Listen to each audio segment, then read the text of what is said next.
मैं पूनम जी के पास चल रहा हूँ। पूनम जी, बहुत बहुत स्वागत है आपका। आपके थैंक यू व्यस्त समय से मैंने आपको डिस्टर्ब किया। आप नहीं, मेरा सौभाग्य।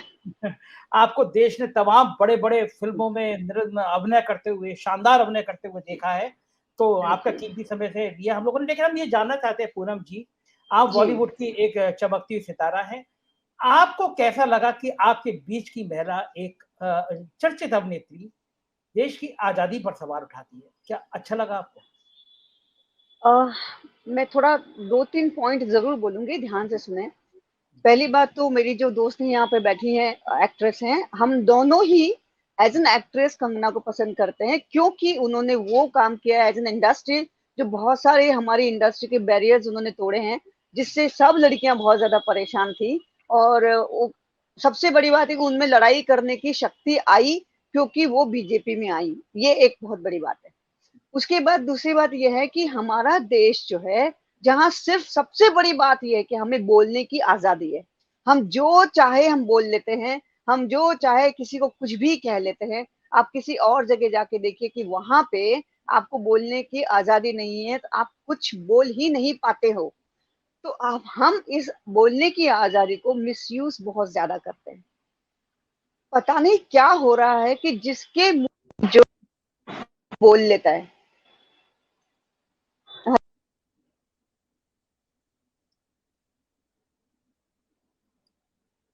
जी प्लीज कंटिन्यू करिए, कंटिन्यू करिए, सुन रहे हैं हम आपको पूनम जी। सॉरी, आई पूनम एम जी सॉरी। आपकी। जिस जी जी। जिसके मुंह में, can you hear me now? हाँ, सुन रहे हैं आप, आपका, बोलिए प्लीज। हाँ। तो जिसके मुंह में जो आता है वो एक दूसरे को गालियां देके चले जाते हैं। और उसके बाद अब हम आते हैं कि कंगना जी के ऊपर, जिन्होंने आज ये वक्तव्य दिया है। उनको अभी अभी अभी अभी इतना बड़ा भारत से के इतने बड़े अवार्ड से सम्मानित किया गया है। और साथ ही साथ उन्होंने खुद रानी लक्ष्मीबाई फिल्म बना करके भारत के लोगों को ये कहा कि मैंने इतनी बड़ी फिल्म बनाई, देश की आजादी जिसके हाथ में जिस जिस रानी लक्ष्मी ने दिलवाई। जब उस फिल्म की तारीफ वो करते नहीं थकती हैं, तो उन्होंने देश की आजादी के ऊपर क्वेश्चन कैसे उठाया? क्योंकि देश की आजादी जो है वो ऐसे ही नहीं मिली है। आज वो हजारों करोड़ों लाखों लोग जमीन में धस गए, मर गए, खून बह गए, शूरवीरों ने अपने परिवार का है। हम तो छोटे से एक परिवार को लेके रोने लग जाते हैं, मेरा परिवार मेरा। आजकल सिर्फ मेरा मेरा है, तेरा कुछ भी नहीं है। तो वो जमाना था जब मेरे बच्चे घर में भले ही मरे, लेकिन देश के लिए झंडा लेके मैं खड़ा रहूंगा। उन लोगों की जो आजादी है उसको आप नकार नहीं सकते। आप देश को ये नहीं कह सकते कि देश की आजादी को हमें भीख में मिली है। हम भीख में रोटी ले सकते हैं, हम भीख में पैसे ले सकते हैं, लेकिन देश की आजादी हमारे लिए सबसे बड़ा मान है, हमारे लिए बड़े शान की बात है। और ये खुद कंगना जो ऐसी फिल्में बना रही हैं, अभी अयोध्या के ऊपर बना रही हैं, अगर वो देश की आजादी के महान लोगों को नहीं मानती, तो उसके ऊपर फिल्में उन्हें बनाने का फिर अधिकार भी नहीं है।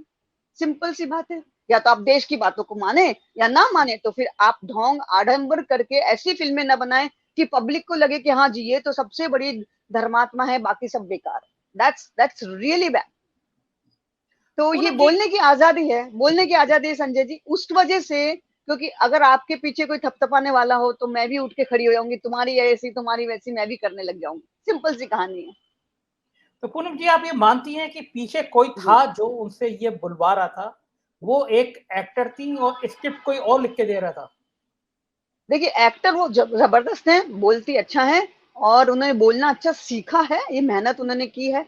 लेकिन वो जो बोल रही है वो Kangana Ranaut as an actress नहीं बोल रही है। शायद उन्हें पॉलिटिकल करियर बनाना है या किसी पोस्ट पे आना होगा बहुत जल्दी, तो उसके लिए वो पब्लिक को अपनी तरफ अट्रैक्शन में ले रही है। कोई बड़ी बात नहीं है, लेकिन जिस देश के लोगों को आप अपने साथ लेके चलना चाहते हैं, आप उनके ऊपर राज करना चाहते हैं, आप तो उन्हीं को कुचल के जाना चाह रही हैं। तो कैसे होगा? कोई भी देश की आजादी से हम समझौता नहीं कर सकते, चाहे कुछ भी हो जाए। कोई भी हो, अच्छा कोई भी होने दो। अच्छा पूनम जी, एक मैं आपके जो लाखों फॉलोअर हैं, मैं उनकी तरफ से एक सवाल जी पूछता हूँ आपसे। जी जी जी अगर आपको पद्मश्री अवार्ड दिया जाए और आप शर्त ये जी रखी जाए, आप ये कहोगी कि आजादी तो जी। 2014 में मिली, उससे पहले भीख थी, तो क्या आप पद्मश्री अवार्ड के बदले ये कह देंगी? सर, सवाल ही नहीं होता। जिस देश ने आपको आजादी दी, जिस देश ने आपको लाके मुंबई में खड़ा किया, जिस पब्लिक ने आपको इतना बड़ा सुपरस्टार बनाया, जिस जमीन पे आप खड़ी हो वो जमीन पे आपको बोलने का अधिकार है आज हमारे देश में। बोलने का अधिकार है, आपको हर चीज का अधिकार है। आप ताली बजा के हिम्मत से खड़ी होके बोल सकती हो कि मैं कंगना रनावत जो मैं कहती हूँ मैं कहती हूँ। ये आजादी आपको किसने दी? हमारे जो सूर्यवीर हैं, जो मरे हैं, महात्मा गांधी जैसे हजारों लाखों लोग जिन्होंने अपनी जान दी है, शहादत दिया है, जिनकी वजह से आज हमारा देश पूरे वर्ल्ड में जाना माना जाता है। तो ऐसे के लिए कहना मतलब शर्मनाक बात है।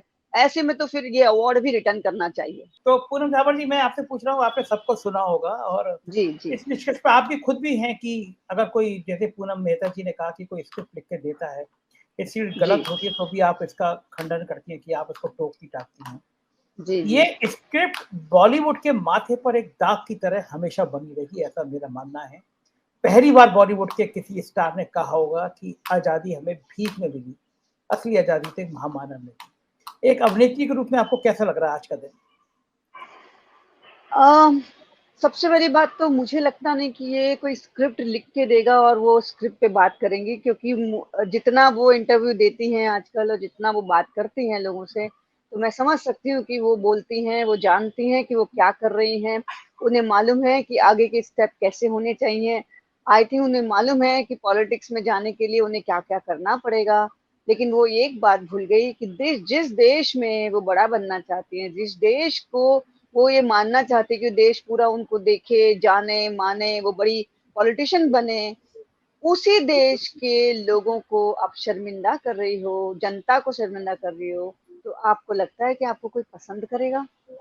तो अब आप ही सोच लीजिए कि आपको कोई कहाँ बिठाएगा, तो वो पोजीशन आपकी लोगों के प्यार से मिली हुई पोजीशन होगी या वो पोजीशन आपकी हथियाई हुई होगी, पहली बात। और दूसरी बात है कि आप बयान, हम जो बयान देते हैं, हम अभिनेत्री हो, हम भले ही पॉलिटिक्स में जाना चाहते हैं, हम पढ़ते लिखते हैं, मेरी माँ साहित्यकार है बहुत बड़ी, मैं अच्छी हिंदी पढ़ती हूँ और जानती हूँ, लेकिन हमने कभी भी अपनी देश के आजादी या देश के बारे में किसी शब्द से कंप्रोमाइज नहीं किया लाइफ में। आपको इसी दुनिया ने, इसी देश ने सब कुछ दिया है, इसी देश में आप जन्मे हैं, बाहर जाएंगे तो पता लगेगा कि भारत की महत्वता क्या है। तो मुझे नहीं लगता कि बीइंग एन एक्ट्रेस उन्हें ये क्या, अभी वो पॉलिटिशियन बनी नहीं है, पॉलिटिक्स तो लोग कुछ कुछ बोलते रहते हैं, जो बोलते रहते हैं हम सुनते रहते हैं, लेकिन एक अभिनेत्री, एक संवेदनशील अभिनेत्री होने और एक अच्छी एक्ट्रेस है वो, उनको ये जानना चाहिए कि उस शब्द का क्या असर होगा लोगों पे। उसका सुनना और देखने में बहुत फर्क होता है। अगर आपने एक्टिंग करी, लोगों ने देख ली, वो डिफरेंट है, लेकिन अगर मैंने सुना और मेरे शरीर में रोंगटे खड़े हो गए, तो वो शब्द हमें नहीं बोलने चाहिए। ऐसा सोचना भी नहीं चाहिए, बोलना तो दूर की बात है। तो बीइंग एन एक्ट्रेस, मुझे लगता है कि उन्होंने सबसे बड़ा काम, गलत काम ये किया कि उन्होंने देश के ऊपर इतना बड़ा, इतनी बड़ी भद्दी टिप्पणी की है। तो मुझे लगता है कि अगर कंगना जी आपको देश के लोगों से प्यार है, अगर आप देश में कुछ करना चाहती हैं, तो इस बयान के ऊपर आप माफी मांग सकते हैं, कोई शर्मिंदा होने वाली बात नहीं है। आप भले ही किसी से कभी माफी ना मांगे, लेकिन देश के साथ इन शब्दों के लिए आप माफी मांग सकते हैं। मेरी आपसे बहुत आग्रह है। बहुत बहुत अच्छी बात कही है पूनम जी आपने। जी दिल को जी छूने वाली बात कही है कि आपको भी छोटा बड़ा नहीं होता, गलती हुई है तो देश के जी शहीदों से माफी मांगनी चाहिए। अशोक जी के पास में आऊं उससे पहले अपने दर्शकों को बता दूं, आज रात को 8 बजे इसी चैनल पर लुटियन अड्डा में विषय है कि ये देश में मोदी राज है या अडानी राज। जिस तरह किसानों के वेयर हाउस से लेके तमाम धंधों पे अडानी का राज होता जाता है। रात के 8 बजे देखने ना भूलिएगा, रात को 8 बजे देश में मोदी राज है या अडानी राज। अशोक जी, लास्ट कमेंट में आपके पास आ रहा हूँ। एक बात तो बहुत अच्छी है कि बॉलीवुड के इंडस्ट्री से जुड़े हुए दोनों अभिनेत्रियों ने एक स्वर में निंदा करी। गर्मा जी ने बहुत सारगर्भित शब्दों में कहा और पूनम जी ने तो बहुत ही अच्छी बात की कि कंगना को अपने बयान पे खेद जताना चाहिए, शहीदों को नमन करना चाहिए।